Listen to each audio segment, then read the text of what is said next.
Mia Mottley was sworn in for a second term as Prime Minister of Barbados this Thursday after securing a landslide victory in Wednesday's snap general election. The head of a secretive British government unit held meetings in Venezuela's capital Caracas to plan for the United Kingdom's exploitation of Venezuela's oil resources. Iranian President Ebrahim Raisi continued his tour of Russia this Thursday in the first trip by an Iranian president to the country since 2017.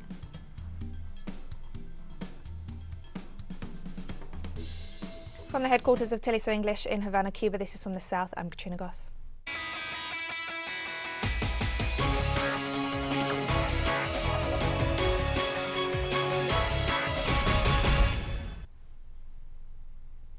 We begin in Barbados, where re-elected Prime Minister Mia Mottley, as well as Attorney General Del Marshall, were sworn in by President Sandra Mason this Thursday, following the landslide victory in Wednesday's general election. The Prime Minister pledged to focus on issues including financial security, nutrition, renewable energy projects and housing, adding that the Caribbean island faces serious challenges in the next 10 to 15 years. Leaders from around the region held the election results, including Carla Natalie Barnett, the Secretary General of the 15-member Caribbean community, who congratulated Mottley on her resounding victory. I'd also like to thank the people of Barbados for the very clear and decisive mandate, as I said, that has been given to us as a government. We shall treat it with care, as we have done before, and we shall endeavor to continue the process of transformation if our country is to be able to meet the challenges that we expect to face in the next 10 to 15 years. We've laid out a number of these, but we also recognize that we're living in a very dynamic environment, and that apart from those challenges, there is still the aspirations of development that we set as ourselves as a nation when we became independent in 1966, closing the development gap, eliminating poverty from our landscape, ensuring that our children can be educated to the maximum and to the best of their ability, and of course, ensuring that our people have affordable, equitable access to health care, and above all else, that our people shall remain owners in their land and not tenants in their land.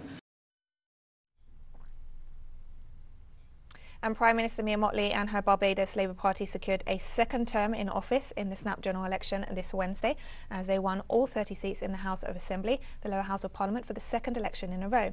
The early election was called just a month after Barbados made the historic transition to a republic, casting off one of the final vestiges of British colonialism. The Prime Minister celebrated the victory with party supporters once the results were in, thanking all those voters who had turned out at the polls and stressing that their support was reflective of the achievements of her government. That there are so many of my colleagues who have asked, how have you, in the middle of an International Monetary Fund program, kept the will of the people and the support of the people with you? And it is because we have found that sweet spot that has combined the best of political strategy with the best of development economics and development policy, with the best of the will of the people of this country, in one simple phrase, that Barbadians believe in fairness, that we shall share the burden of adjustment together on condition that we shall share the bounty of accomplishment together. And on celebrating the win at the polls, the re-elected Prime Minister thanked the people of Barbados for their support and pledged to continue working for the benefit and prosperity of the nation. The fact that we went to Solidarity House and launched a covenant of hope that told you who we were, what we stand for, and what we shall fight for was not a public relations exercise. The fact that we settled on a charter of Barbados after consultation with the people of Barbados before we became a parliamentary republic was not a PR exercise. We shall walk the walk and not just talk the talk. we shall continue to labor in the great cause of the transformation of the newest parliamentary republic and one of the greatest nations on this earth, our country, Barbados. Thank you, God bless you, and may we continue to prosper as a nation. Please get home safely, and please, please, please continue to monitor all of the protocols. I love you, I love you, I love you. Good night, and God bless you all. Thank you.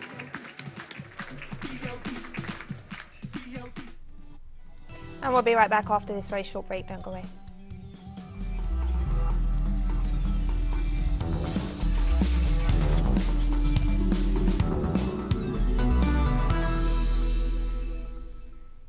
Welcome back to From the South. The head of the secretive British government unit held meetings in Venezuela's capital, Caracas, to plan for the United Kingdom's expected involvement in the country's energy sector once a change of government was achieved. A record of the meetings is included in documents released under the UK's Freedom of Information Act. The heavily redacted texts were finally provided over a year after a request was made. The documents concern what is termed the Venezuela Reconstruction Unit, a British Foreign Office team which was exposed in May 2020 as being headed by John Saville, a former UK ambassador to Venezuela. UNIT was created in autumn 2019, shortly after the UK threw its weight behind the United States-led coup attempt against the Maduro government by recognising little-known opposition figure Juan Guaidó as president of the country. The recently declassified files again demonstrate how British interest in Venezuelan oil stretches back decades.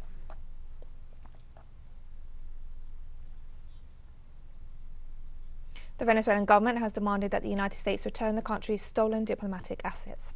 Foreign Minister Felix Plasencia demanded that the US Secretary of State Antony Blinken instruct the corresponding authorities to return the diplomatic property plundered from Venezuela in the United States and recalled that these premises were invaded and seized in a move contrary to international and diplomatic law as part of the US government's recognition of opposition figure Juan Guaidó. The Foreign Minister also presented evidence of the theft perpetrated in the Venezuelan embassy in Bolivia by Guaido's representatives, with the support of the de facto authorities installed following the 2019 coup against President Evo Morales.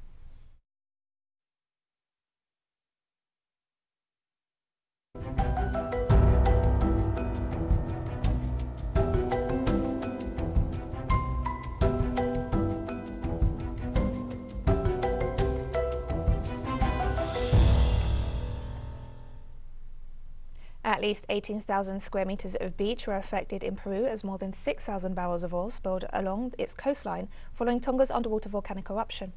According to the sector ministry, the oil continues to spread 4 days after the incident at the La Pampilla refinery belonging to the Spanish oil company Repsol. The oil that initially spilled affected La Ventanilla beach and other coastal scenery where 2 natural bed reserves are located. A first report by the National Service of Natural Areas Protected by the state shows that approximately 500 hectares were affected. Fisher people, local residents and ecologists have joined the efforts to rescue the affected birds and local wildlife as the cleanup operation continues. We are a group of neighbors who at the same time are fishermen. This is considered our home, and what we are doing is coming together to rescue the species affected, which we are finding along the way. Unfortunately, we have bags of dead animals, but we also find some alive, and we are in communication with the Forest Service because every time we find animals, we clean them, provide them first aid, what we are able to, and then they take them. Peru demanded compensation from Spanish energy giant Repsol over this oil spill caused by huge waves from the volcanic eruption near Tonga in the South Pacific. Authorities sealed off 3 beaches on Monday after 6,000 barrels of oil were spilled during the offloading of a tanker at the Pampilla refinery off the coast near Lima. The Attorney General's office said the spill is the worst ecological disaster in Lima in recent times and has caused serious damages to hundreds of fishing families. The accident occurred on Saturday at the refinery off the town of Ventanilla in the Lima region, affecting a 3-kilometre stretch of beaches.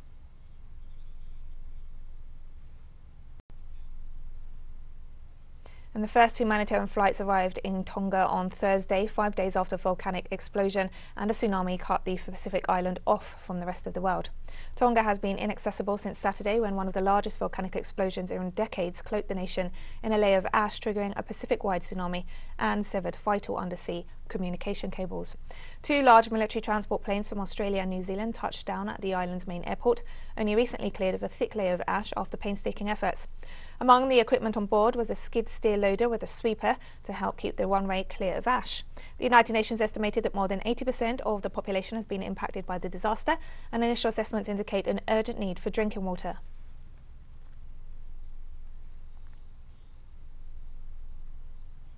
China announced it has provided $100,000 in emergency humanitarian assistance to Tonga in the wake of last weekend's volcanic eruption. The Red Cross Society of China has provided $100,000 in emergency humanitarian cash assistance to Tonga. Through the Chinese embassy in Tonga, the Chinese government provided a batch of drinking water, food and emergency supplies as quickly as possible and delivered them to Tonga on January 19. China will continue to provide cash and material assistance to Tonga as per their post-disaster needs and do its best to overcome the impact of volcanic ash and other hazardous conditions and resolve logistical issues as soon as possible.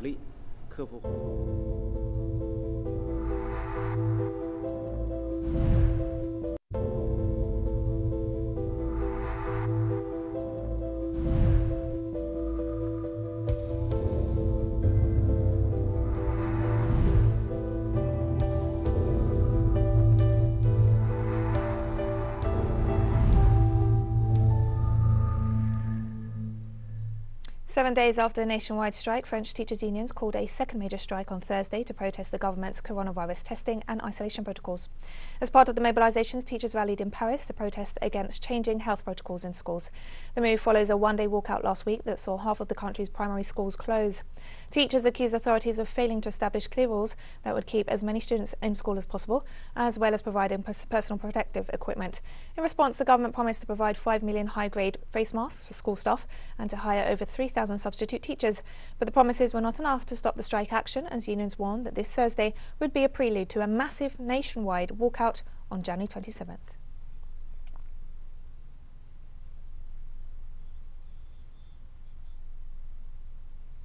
A long-awaited report on sexual abuse in Germany's Munich diocese on Thursday accused retired Pope Benedict XVI of misconduct in 4 sexual abuse cases during his time as Archbishop in the 1970s and 80s.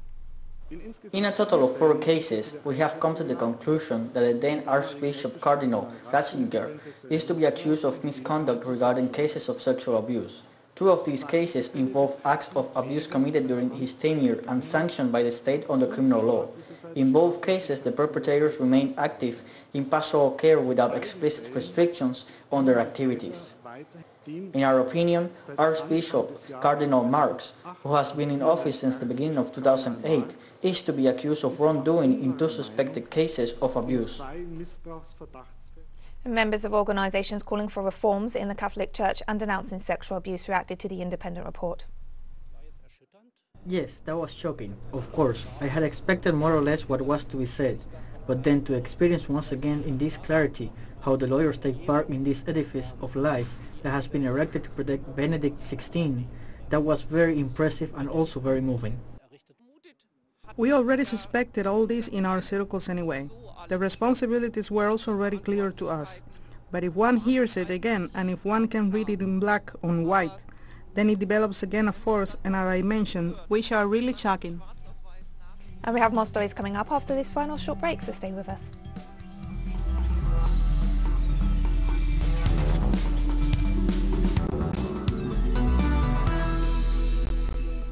Welcome back to From the South. Iranian President Ebrahim Raisi continued his tour of Russia this Thursday in the first trip by an Iranian president to the country since 2017. As part of the trip, President Raisi denounced NATO's illegal penetrating of the territories of independent states, warning it could lead to the disintegration of the organisation. After his visit to the State Duma, the Iranian head of state pointed out that the agenda of the Western military bloc includes opposition to independent democracies and a refusal to recognise national identity, culture and popular traditions.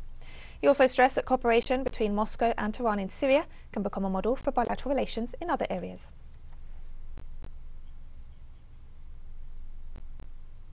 Iran, Russia and China will hold joint naval drills in the Indian Ocean for 3 days from Friday as the allies seek to reinforce their common security. The announcement of the manoeuvres coincided with Iranian President Ebrahim Raisi's official visit to Moscow, where he said Tehran has no limits for expanding ties with Russia. The drills also come during talks in Vienna aimed at salvaging the 2015 nuclear deal between Iran and world powers, including Russia and China. That agreement had offered Tehran relief from crippling international sanctions in return for deep curbs to its nuclear program. The three countries are facing escalating tensions with the West as the United States continues its strategy of pressure and provocation. A spokesman for the drill said they would include the participation of 11 naval units from the armed forces of Iran, 3 units from the Revolutionary Guards Navy, 3 units from Russia and 2 units from China.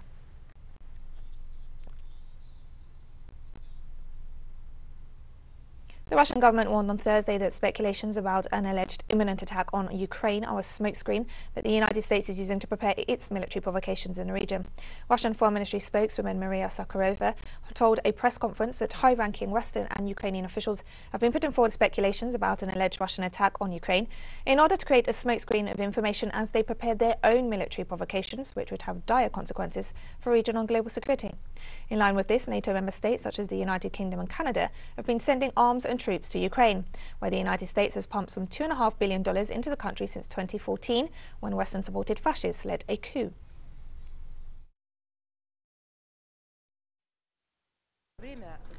At the moment, the Western and Ukrainian media, as well as officials, have become even more active in replicating speculation about the imminent Russian invasion of Ukraine, as they put it. We are convinced that the goal of this campaign is to create an information cover for staging large-scale provocations of their own, including those of military character, which may have extremely tragic consequences for regional and global security. We also do not rule out another communication between the two presidents.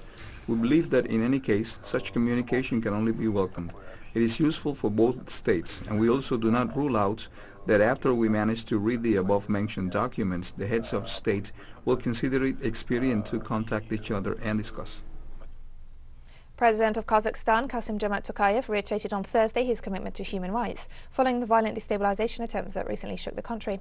Tokayev stressed that his government embraces law and order as the fundamental basis for the stability of the nation.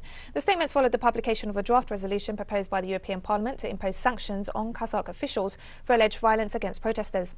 On Twitter, the Kazakh president stressed that Kazakhstan remains committed to its international obligations and universal principles in the sphere of human rights and supremacy of law.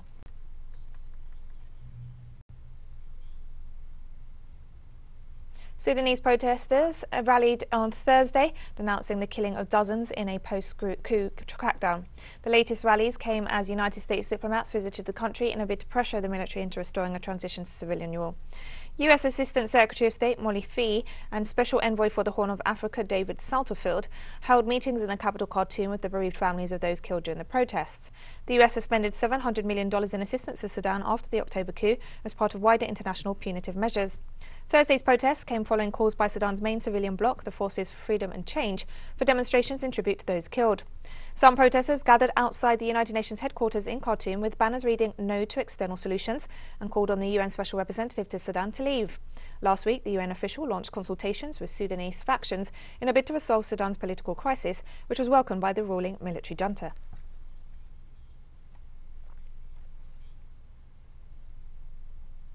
Zimbabweans continue to suffer the crippling economic impact of United States sanctions. For 20 years, Zimbabweans have slipped into further poverty, their economy crushed by unsustainable debt and hyperinflation. Like in the rest of the world where United States sanctions are imposed, they have far-reaching consequences impacting on ordinary Zimbabweans. President Emerson Mnangagwa, who succeeded Robert Mugabe in 2017, has called for an end to rules which block banks from lending money to the country. But the US government continues to make demands, including for $9 billion in compensation to white farmers whose properties were seized during Mugabe's land reforms. As the population continues to suffer, the US refuses to carry blame for Zimbabwe's economic state. We used to employ over 350 employees here. We are now down to less than 50 employees. Just that tells you what sanctions are. We used to train refrigeration mechanics, and all the refrigeration mechanics that we've trained, which are much more than 300, have all left the country and are working all elsewhere outside the country. Don't want conditions to be given to the government or the people of Zimbabwe to say do this so that we'll remove sanctions. Actually, especially when it's being done by the so-called people who claim to be masters of democracy and human rights, yet they fail to uphold the things that they preach. And we've come to the end of this news brief, but remember you can find these and many other stories on our website at telesurenglish.net, and you can also follow us on social media for all the latest news. We're on Facebook, Twitter, Instagram and Telegram. For teleSUR English, I'm Katrina Goss. Thank you for watching.